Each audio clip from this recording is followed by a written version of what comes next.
श्री राधा कृष्णाभ्यां नमः।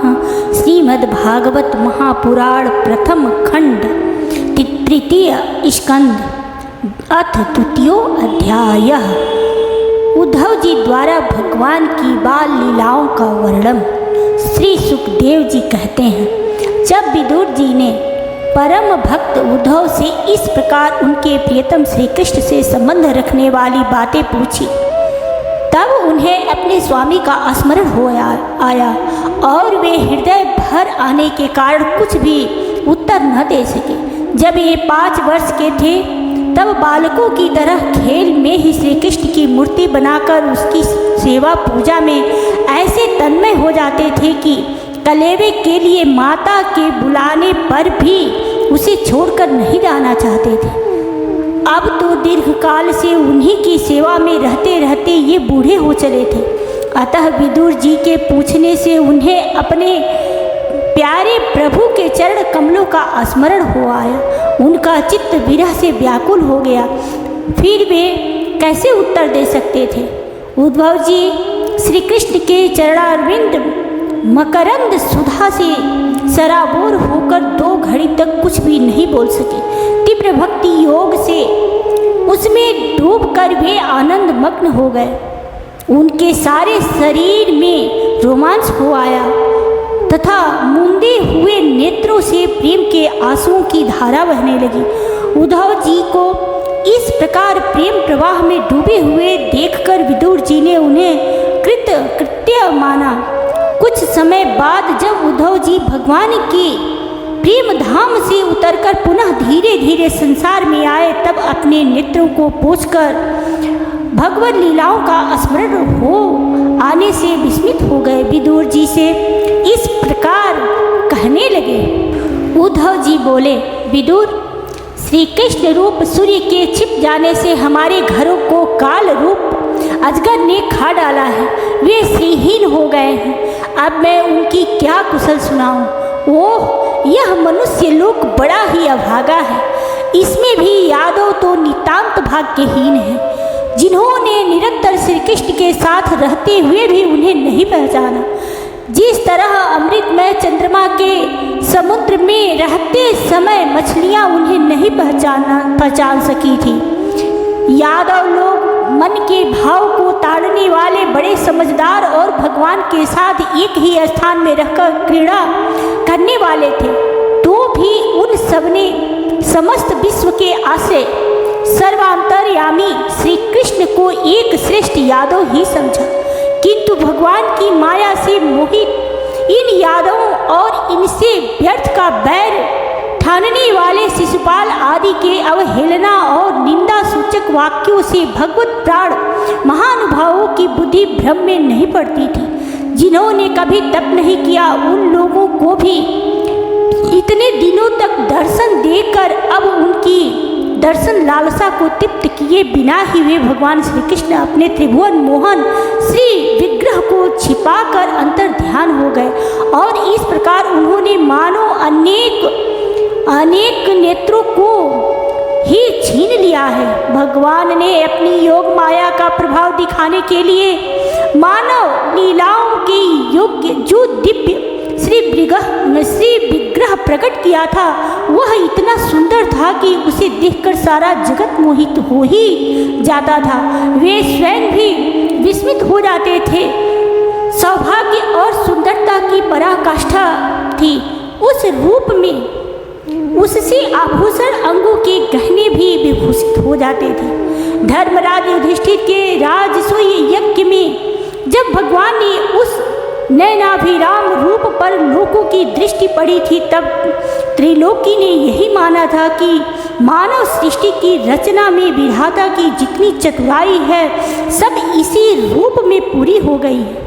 उनके प्रेम पूर्ण हास्य विनोद और लीला में चितवन से सम्मानित होने पर ब्रजबालाओं की आंखें उन्हीं की ओर लग जाती थी, और उनका चित्त भी ऐसा तल्लीन हो जाता था कि वे घर के काम धंधों को अधूरा ही छोड़कर जड़ पुतलियों की तरह खड़ी रह जाती थी। चराचर जगत और प्रकृति के स्वामी भगवान ने जब अपने शांत रूप महात्माओं को अपने ही घोर रूप असुरों से सताए जाते करुणा भाव से द्रवित हो गए और अजन्मा होने पर भी अपने अंश बलराम जी के साथ काष्ठ में अग्नि के समान प्रकट हुए।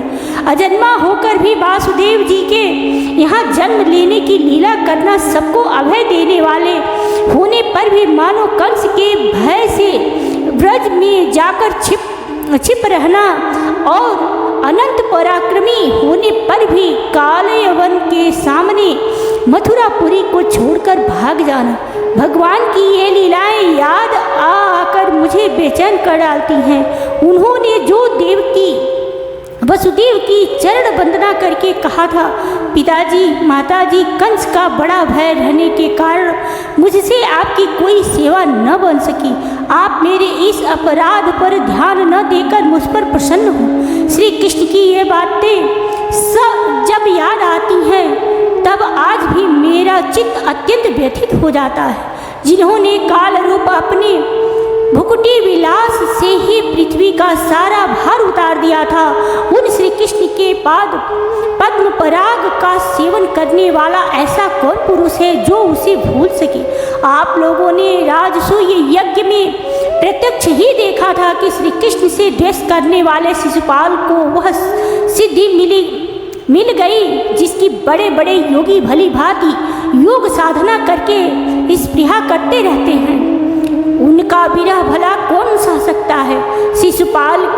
शिशुपाल के ही समान महाभारत युद्ध में जिन दूसरे योद्धाओं ने अपनी आंखों से भगवान श्री कृष्ण के नैनाभिराम मुख कमल का मकरंद पान करते हुए अर्जुन के बाणों से बिंध कर प्राण त्याग किया, वे पवित्र होकर सब के सब भगवान के परम धाम को प्राप्त हो गए।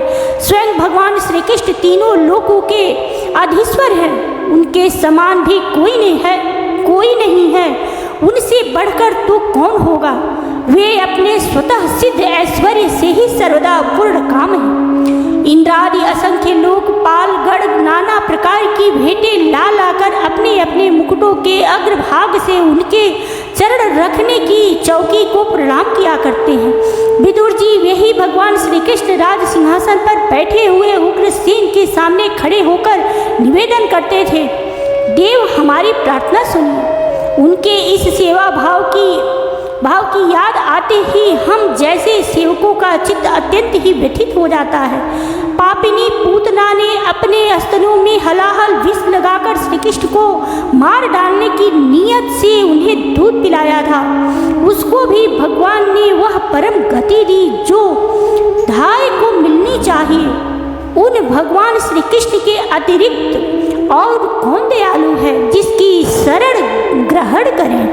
मैं असुरों को भी भगवान का भक्त समझता हूँ, क्योंकि बैर भाव जनित क्रोध के कारण उनका चित्त सदा श्री कृष्ण में लगा रहता था और उन्हें रणभूमि में सुदर्शन चक्रधारी भगवान को कंधे पर चढ़ाकर झपटते हुए गरुड़ जी के दर्शन हुआ करते थे। ब्रह्मा जी की प्रार्थना से पृथ्वी का भार उतार कर उसे सुखी करने के लिए कंस के कारागार में वसुदेव देवकी के यहाँ भगवान ने अवतार लिया था। उस समय कंस के डर से पिता वसुदेव जी ने उन्हें नंद बाबा के ब्रज में पहुँचा दिया था। वहाँ वे बलराम जी के साथ 11 वर्ष तक इस प्रकार छिप कर रहे कि उनका प्रभाव ब्रज के बाहर किसी पर प्रकट नहीं हुआ। यमुना के उपवन में जिसके हरे भरे वृक्षों पर कलरव करते हुए पक्षियों के झुंड रहते हैं, भगवान श्री कृष्ण ने बछड़ों को चराते हुए ग्वाल बालों की मंडली के साथ विहार किया था। वे ब्रजवासियों की दृष्टि आकृष्ट करने के लिए अनेकों बाल लीलाएं उन्हें दिखाते थे। कभी रोने से लगते, कभी हंसते और कभी सिंह शावक के समान मुक्त दृष्टि से देखते। फिर कुछ बड़े होने पर वे सफ़ेद बैल और रंग बिरंगी शोभा की मूर्ति गौओं को चराते हुए अपने साथी गोपों को बांसुरी बजा कर रिझाने लगे। इसी समय जब कंस ने उन्हें मारने के लिए बहुत से मायावी और मनमाना रूप धारण करने वाले राक्षस भेजे, तब उनको खेल ही खेल में भगवान ने मार डाला। जैसे बालक खिलौने को तोड़ फोड़ डालता है, काली नाग का दमन करके विष मिला हुआ जल पीने से मरे हुए ग्वाल बालों और गौओं की जीवित कर उन्हें कालिया दहन निर्दोष जल पीने की सुविधा कर दी। भगवान श्री कृष्ण ने बढ़े हुए धन का सदव्यय कराने की इच्छा से श्रेष्ठ ब्राह्मणों के द्वारा नंद बाबा से गोवर्धन पूजा रूप गो यज्ञ करवाया। भद्र इससे अपना मान भंग होने के कारण जब इंद्र ने क्रोधित होकर ब्रज का विनाश करने के लिए मूसलाधार जल बरसाना आरंभ किया, तब भगवान ने करुणावश खेल ही खेल में छत्ती के समान गोवर्धन पर्वत को उठा लिया और अत्यंत घबराए हुए ब्रजवासियों की तथा उनके पशुओं की रक्षा की। संध्या के समय जब सारे वृंदावन में शरद के चंद्रमा की चांदनी छिटक जाती, तब श्री कृष्ण उसका सम्मान करते हुए मधुर गान करते और गोपियों के मंडली की शोभा बढ़ाते हुए उनके साथ रास विहार करते। इति श्रीमद्भागवते महापुराणे परमहंसायां संहितायां तृतीय स्कंदे विदुर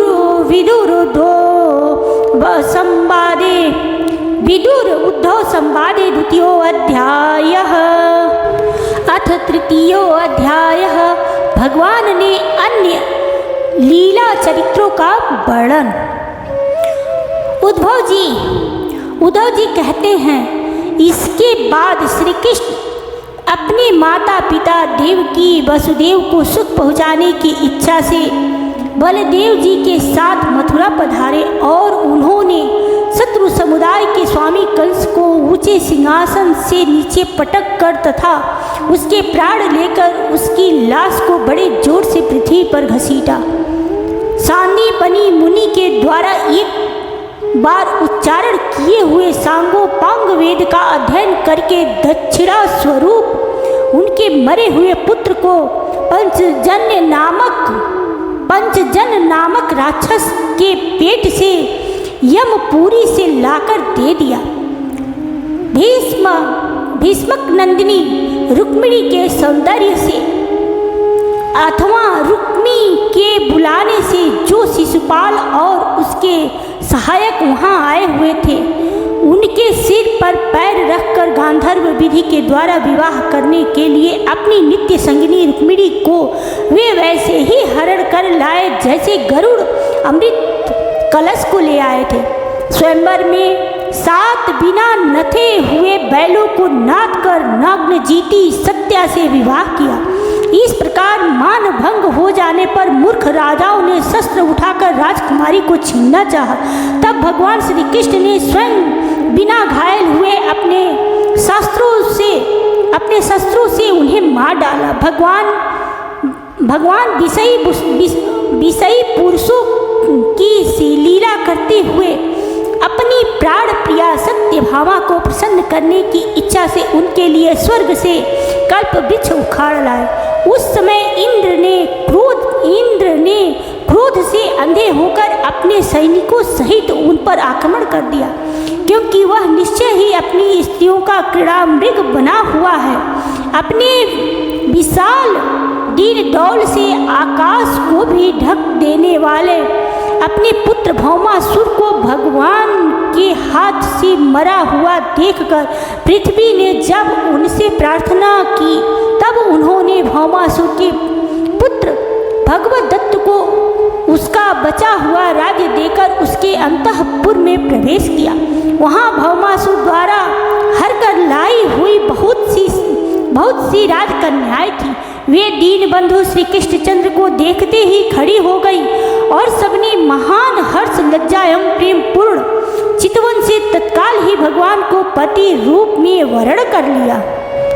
तब भगवान ने अपनी निज शक्ति योग माया से उन ललनाओं के अनुरूप उतने ही रूप धारण कर उन सबका अलग अलग महलों में एक ही मुहूर्त में विधिवत पाणी ग्रहण किया। अपनी लीला का विस्तार करने के लिए उन्होंने उनमें से प्रत्येक के गर्भ से सभी गुणों में अपने ही समान 10-10 पुत्र उत्पन्न किए। जब कालयवन, जरासंध और साल्वादी ने अपनी सेनाओं से मथुरा और द्वारिकापुरी को घेरा था, तब भगवान ने निज जनों को अपनी अलौकिक शक्ति देकर उन्हें स्वयं मरवाया था। संबर, द्विद, पाड़ासुर, मुर, वल्लभ तथा दंतवक्त्र आदि अन्य योद्धाओं में से भी किसी को उन्होंने स्वयं मारा था और किसी को दूसरों से मरवाया। इसके बाद उन्होंने आपके भाई धृतराष्ट्र और पांडु के पुत्रों का पक्ष लेकर आए हुए राजाओं का भी संहार किया, जिनकी सेना सहित कुरुक्षेत्र में पहुंचने पर पृथ्वी डगमगाने लगी थी। कर्ण, दुशासन और शकुनी की खोटी सलाह से जिसकी आयु और श्री दोनों नष्ट हो चुकी थी तथा भीमसेन की गदा से जिसकी जांघ टूट चुकी थी, उस दुर्योधन को अपने साथियों के सहित पृथ्वी पर पड़ा देखकर भी उन्हें प्रसन्नता न हुई। वह सोचने लगे, यदि द्रोण, भीष्म, अर्जुन और भीमसेन के द्वारा इस 18 अक्षौहिणी सेना का विपुल संहार हो भी गया तो इससे पृथ्वी का कितना भार हल्का हुआ। अभी तो मेरे अंश रूप प्रद्युम्न आदि के बल से बढ़े हुए यादवों का दूसरा दल बना ही हुआ है। जब ये मधुपान से मतवाले हो लाल लाल आंखें करके आपस में लड़ने लगेंगे, तब उससे ही इनका नाश होगा, इसके सिवा और कोई उपाय नहीं है। असल में मेरे संकल्प करने पर ये स्वयं ही अंतर्ध्यान हो जाएंगे। यूँ सोचकर भगवान ने युधिष्ठिर को अपनी पैतृक राजगद्दी पर बैठाया और अपने सभी सगे संबंधियों को सत्पुरुषों का मार्ग दिखाकर आनंदित किया। उत्तरा के उदर में जो अभिमन्यु के पूर्व वंशज का बीज स्थापित किया था, वह भी अश्वत्थामा की ब्रह्मास्त्र से नष्ट सा हो चुका था, किंतु भगवान ने उसे बचा लिया। उन्होंने धर्मराज युधिष्ठिर से 3 अश्वमेघ यज्ञ करवाए और वे भी श्री कृष्ण के अनुगामी होकर अपने छोटे भाइयों की सहायता से पृथ्वी की रक्षा करते हुए बड़े आनंद से रहने लगे। विश्वात्मा श्री भगवान ने भी द्वारकापुरी में रहकर लोक और वेद की मर्यादा का पालन करते हुए सब प्रकार के भोग भोगे, किंतु सांख्य युग की स्थापना करने के लिए उनमें कभी आसक्त नहीं हुए। मधुर मुस्कान, स्नेहमयी चितवन, सुधामयी बाड़ी, निर्मल चरित्र तथा समस्त शोभा और सुंदरता के निवास अपने श्री विग्रह से लोक परलोक और विशेषता यादों को आनंदित किया तथा रात्रि में अपनी प्रियाओं के साथ क्षणिक अनुराग युक्त होकर समयोचित विहार किया और इस प्रकार उन्हें भी सुख दिया। इस तरह बहुत वर्षों तक विहार करते करते उन्हें गृहस्थ आश्रम संबंधी भोग सामग्रियों से वैराग्य हो गया। ये भोग सामग्रियाँ ईश्वर के अधीन हैं और जीव भी उन्हीं के अधीन है। जब योगेश्वर भगवान श्री कृष्ण को ही उनसे वैराग्य हो गया, तब भक्ति योग के द्वारा उनका अनुगमन करने वाला भक्त तो उन पर विश्वास ही कैसे करेगा।